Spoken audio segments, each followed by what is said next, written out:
بسم الله الرحمن الرحيم الحمد لله رب العالمين الصلاة والسلام على سيد المتقين الطاهر الزكي النبي الأمي الأمين المبعوث رحمة للعالمين. أما بعد bugungi darsimiz nahv fanining ikkinchi darsi hisoblanadi. Va bugun biz sizlar bilan ismni 3 ta taqsim orqali ko'rib chiqamiz. Ya'ni bu yerdagi ismni turlarini sizlar albatta oldingi kitoblarda olgansizlar, ko'rgansizlar, bilgansizlar. Faqatgina shu nahviy jihatdan, grammatik jihatidan ularning nomlarini, shakllarini bir sidr ko'rib chiqamiz va bu kelasi darslar uchun bizga muhim bo'lganligi uchun alohida darslik sifatida olyapmiz. To'g'ri. Xo'p, birinchi taqsimimiz demak 3 ta asosiy katta taqsimga bo'lib olamiz. Demak, birinchi taqsimimiz bu adad jihatidan, ya'ni son jihatidan bo'linishligi. Biz sarflanadi olgandikki, mufrad, tasniya va jama'. Bu yerda ham xuddi shunga o'xshash bo'ladi, faqatgina jam qismida, ya'ni ko'plik shaklida boshqa taqsimlarni ham bunga qo'shamiz. To'g'ri.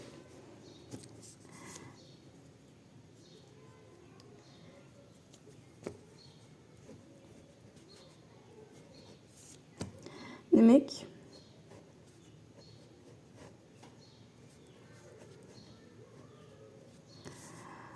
adad jihatidan taqsimot. Bizlarga ma'lum, sarflanadi olgandikki, ismni birlik shakli, ya'ni doimo biz ishlatadigan bir shaxsni yoki bir narsani qasd qilmoqchi bo'lsak ishlatadigan qismimiz bu mufrad deb nomlanar edi. Mana shu taqsim. Demak, mufrad. Ya'ni bunga har qanday yodlagan lug'atlarni qo'shsak bo'ladi. Misol uchun, ko'pchilik biladigan kitob so'zi yoki rajul yoki qalam. Mana shu shakldagi, demak, bittalikni ifodalaydigan so'zlarimiz bizda mufrad taqsimga kiradi. Ikkinchi taqsimimiz musanna edi. Buni ham biz sarflanadi olganmiz. Musanna degani ikkilik degani. Va ikkilikni yana bir narsa, hozir bu boshlang'ichlar bo'lganligi uchun biz qanday yasashni emas, balki tanib olishlikni o'rganyapmiz. Qanday qilib biz tanib olishligimiz mumkin. Ammo yasashlik esa boshqa kitoblarda, keyingi darajadagi kitoblarda batafsil keladi. Bu musannaga ham yoki boshqa taqsimotlarga ham tegishli bo'lgan gap. Xo'p, musannani biz bilishimiz mumkin. Mana bu biz yodlagan yoki biz bilgan mufrad shakllariga oxiriga alif va nun yoki ya va nun qo'shilgandan bilishligimiz mumkin. Yoki yana ham aytadigan bo'lsak, oxirida alif va nun bilan tugagan yoki ya va nun bilan tugagan ismlarni mana shu ikkalasini olib tashlasangiz, mana bunday biz bilgan mufrad shakldagi ism qoladigan bo'lsa, bu musanna hisoblanadi. Birda alif va nun bilan, birda ya va nun bilan ishlatiladi. Qachon alif va nun bilan, qachon ya va nun bilan degan savolga kelasi darsda javob topamiz. Masalan, kitobga yozib ko'raylik. Kitabani yoki xuddi shuni ya va nun bilan yozishligimiz ham mumkin. Kitabayni. Har qanday ismga alif va nun yoki ya va nun qo'shib biz musanna, ya'ni ikkilik shaklini yasay olamiz. Xo'p. Demak, 3-taqsim. 3-taqsimimiz biroz ko'proq. Shuning uchun bu yoqqa tushiraylik. Xo'p. Asosiy gap hozir mana shu 3-taqsim haqida ketadi.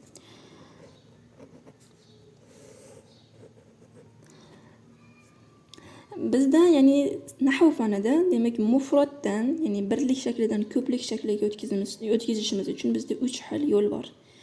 Birinchi yo'limiz jam muzakkar solim deb aytiladi. Ya'ni muzakkarning salomat jami degan ma'noda.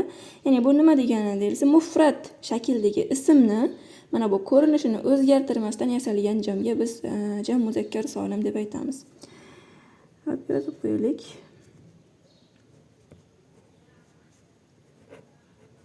Demak, jam muzakkar solim. Bu qanday yasaladi?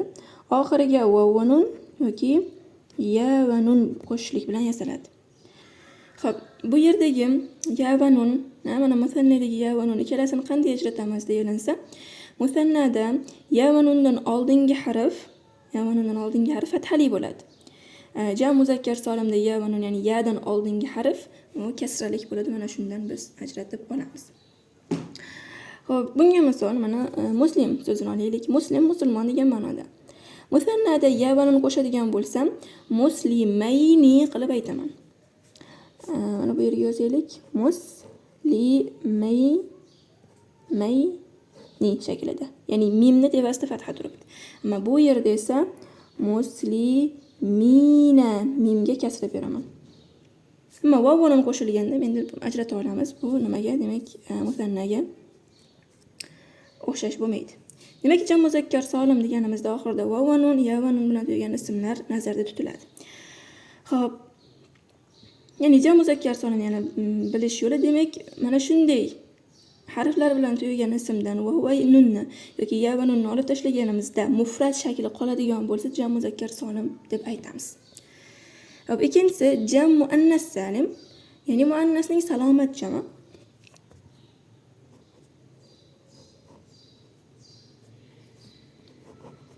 Demak, jam muannas salim. Bu qanday yasaladi deyilinsa, oxiriga alif va ta qo'sh orqali yasaymiz. Ya'ni muslimun, muslimatun deylik, muslimatun shaklida. Xo'p. Agarki oxirida ta'nis bo'lgan ismlar bo'ladigan bo'lsa, shuni qo'shayotgan vaqtinglarda mana bunday ta tushib qoldiriladi va mana bu qo'shiladi. Demak, bunda ham bunday aytilgan gap, atunni olib tashlaganimizda mufrat shakli qoladigan bo'lsa, demak jam muannas salim hisoblanadi. Mu'minat, muslimat, sobirat, mana shu kabi atun bilan yasalgan ismlar jam muannas salim deb nomlanadi. Va uchinchi taqsimimiz jam' at-taksir deyiladi. Jam' at-taksir, ya'ni siniq jam. Bu nima degani deyilsa, mana bu mufrat shakli sindirilib yasalgan jam deb aytsak bo'ladi. Va bunda juda ham vaznlar ko'p. Jam' at-taksir bobi bizda sarf fanida o'tiladi. Mu'rob ismlarda sarf fanida bu ana shu batafsil nimalari bilan o'rgatiladi. Muhim jam' at-taksir va mufrat biz faqatgina yodlab biladigan narsa. Ya'ni boshlang'ichlar jam' at-taksirni jam' at-taksir ekanligini yodlagandan so'nggina bilishligi mumkin. Undan oldin bilishligi qiyinroq bo'ladi. Demak, mufrat shaklidagi kitabun olsak, jam' at-taksirda kutubun bo'ladi. Yoki qalamun olsak, aqlamun bo'ladi. Rajulun olsak, rijalun bo'ladi. Mana shu jam' at-taksir, ya'ni mufrat shakli butkul o'zgarib ketyapti yoki unga narsalar qo'shilyapti yoki olib tashlanyapti. Mana shu shaklda demak jam' at-taksir yasaladi. Va buni qanday yasashlik, unda qanday ma'nolar bo'lishligi, qanaqa shakllari bor, qanaqa siyg'alari bor, qanday qilib bilaman degan savollarga hammasiga demak sarf fani javob beradi. Demak, bizdan adad jihatdan taqsimimizda 5 ta ko'rinish bo'ldi. Ya'ni mufrat, musanna, jam' muzakkar salim va jam' muannas salim va jam' at-taksir.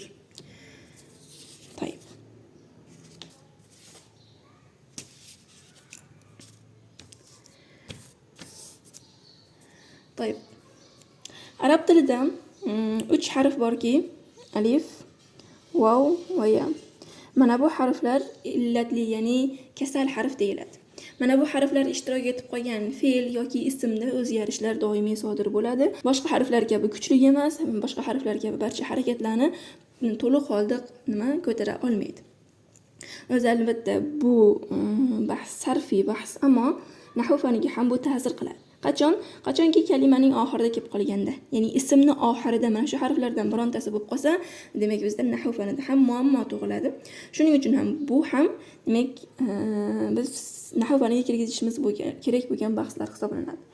Hop, demak bizdagi ikkinchi taqsim kalimaning oxiri, ya'ni ismning oxirgi harfini qandayligi taqsimi deb aytsak bo'ladi. Hop. Demak, ism kalimaning oxirgi harfi qandayligi jihatidan men hozir 4 ga bo'laman. To'yib. 4 taqsimga bo'ldik. Birinchi taqsimimiz sahih, ya'ni sog'lom. Oxirgi harfida hech qanday mana bu harflardan birortasi yo'q yoki hamza ishtirok etmagan. Bunga ana shu kitob, rijal, qalam mana shularning hammasi sahih. Ya'ni alif vav yo'q yoki oxirida alif va hamza ziyoda qilinmagan. Bu sahih taqsim deyiladi. Ya'ni sahih turiga taqsimiga kiradi. Demak, sahih. Tavilani oldik o'tgan darsda yuborilgan misollardan.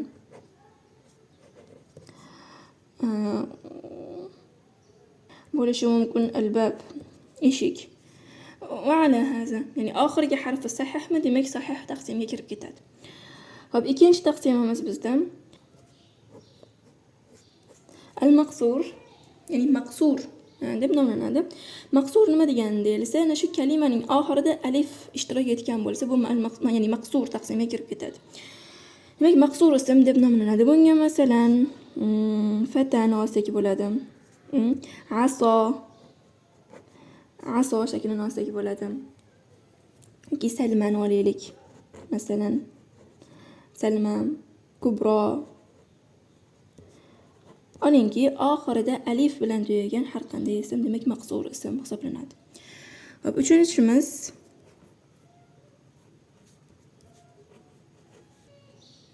hop, al-manqus ism nima deyilgani? Oxirida ya bilan tugagan, lekin mana shu yadan oldin kasra harakatini olgan ismlarimiz bizda manqus ism deb nomlanadi. Bunga masalan qodiyni olsak bo'ladi. Al-qodi, qodi. Dotni tagida demak kasra va undan keyin ya kelyapti. Bu manqus ism hisoblanadi. Mana bu oxirgi taqsimimizga men unchalik kirishmoqchi emasman. Hozirgi darsimizda shunchaki buni nomini bilib qo'ysanglar, ya'ni shunday taqsim borligini bilsanglar yetarli bo'ladi. Bu ham bo'lsa al-ismul mamdud deb nomlanadi. Demak,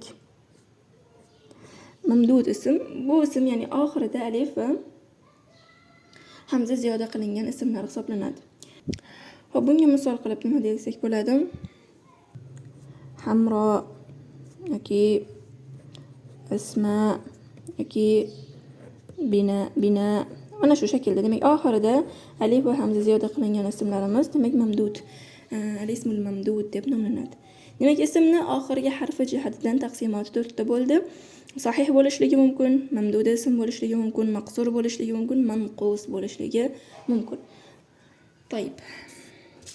Va bizda oxirgi taqsim, ya'ni 3 ta taqsimga bo'lamiz deb aytgan edik, katta taqsimlarga. Birinchisida demak adad jihatdan bo'ldik, unda 5 ta ko'rinish bo'ldi. Ikkinchisini demak oxirgi harfini holati jihatdan bo'ldik, bu yerda 4 ta bo'ldi. Demak, hozircha 9 ta taqsim ko'rdik va 3-chi taqsimimiz hech qanday bir taqsimotga kirmaydi. Aniq bitta nomi yo'q. Shunchaki bularni shakl jihatdan bilib olishinglar kerak bo'ladigan taqsim. Ya'ni istisno guruh desak ham bo'laveradi. Xo'p, o'ziga xos demak holatlari bor.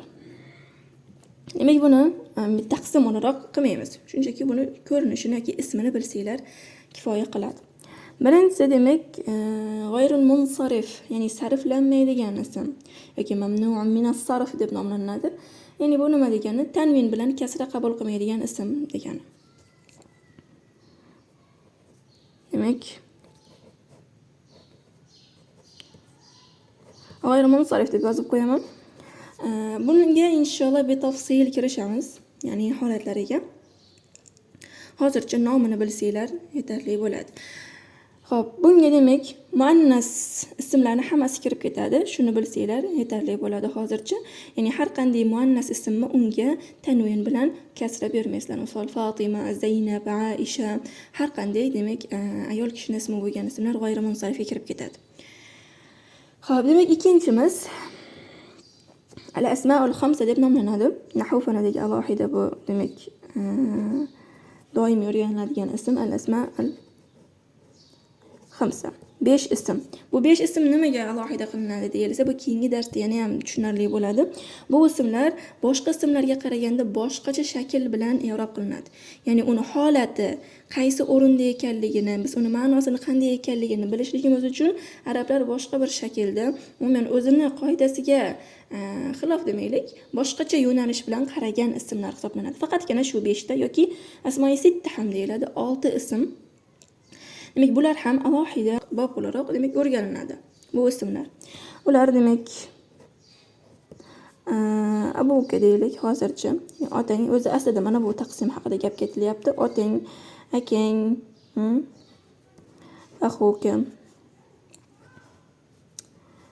hamuka, fuka va zu al-mal deb yozib turaylik. Xo'p, va oxiriga demak bitta ismni qo'yib qo'yamiz. Bu ham bor, ammo juda ham kam ishlatilinadi. Demak, mana bu asmoi sitta. Bularni shunchaki ko'zinglar oldiga keltirib olinglar. Keyingi darsda nimaga bular alohida taqsim bo'lganligini inshaalloh tushuntirib beraman. Va keyingi taqsimimiz, demak, 3-taqsim. O'zi bu taqsim butun ismlarga ko'ra bo'linishligi kerak. Ya'ni ismlar o'zgarishligi jihatdan yoki o'zgarmasligi jihatidan deb turib, ular demak mu'rab va mabni deyiladi. Demak, umumiy ismlar hozir o'tgan taqsimotlarimiz ham hattoki demak mu'rab taqsimiga kirib ketadi. Umumiy shaklda o'zgaradigan taqsimga va demak oxirgi olayotgan qismimiz mabni, al-asma al-mabniya, ya'ni mabni ismlar deb nomlanadi. Bu nima degani deyilsa, faqatgina yodlab bilishinglar mumkin bo'lgan ismlar deganidir. Hop, demak 3-taqsimimiz demak butun ismlarni biz 2ta taqsimga bo'lsak bo'ladi. Mu'rab, ya'ni o'zgaradi. Holatlari har xil bo'lishi mumkin, ammo mabni. Yuqorida o'tgan hamma taqsimotlarimiz, mana bu yerdagi yoki undan oldingi o'tilgan hammasi mu'rab taqsimga kirib ketadi. Ya'ni mu'rab o'zgaradi, shaklini o'zgartiradi, oxirgi harfning harakati o'zgaradi. Hozir o'tayotgan narsamiz mabni, o'zgarmaydigan degani. Va mabnilar samai bo'ladi. Ya'ni faqatgina yodlashlik bilan bilamiz. Buni oldin ham aytgandim. Demak, al-asma